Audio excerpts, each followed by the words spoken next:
Hi friends, welcome to our channel. ఈ రోజు అయితే ఒక సింపుల్ రెసిపీతో వచ్చేసామండి. మా అమ్మమ్మ గారి స్టైల్‌లో దోసకాయ కూర. సో దీనికి ముందుగా మనకు కావాల్సిన ఇంగ్రీడియెంట్స్ ఉల్లిపాయలు, పచ్చిమిర్చి, కరివేపాకు, అల్లం వెల్లుల్లి పేస్ట్ అండ్ పొడి మసాలా అండ్ దోసకాయ అండి. దోసకాయలో అయితే ముక్కలు అండ్ గింజలు రెండింటిని చేదు చెక్ చేసుకున్న తర్వాత మాత్రమే యూజ్ చేసుకోవాలి.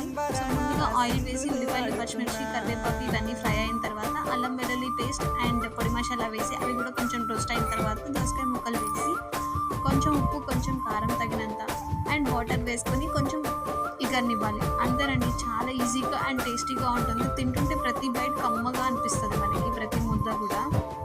సో మీరు కూడా తప్పకుండా ట్రై చేయండి. And thank you for watching this channel and subscribe to our channel.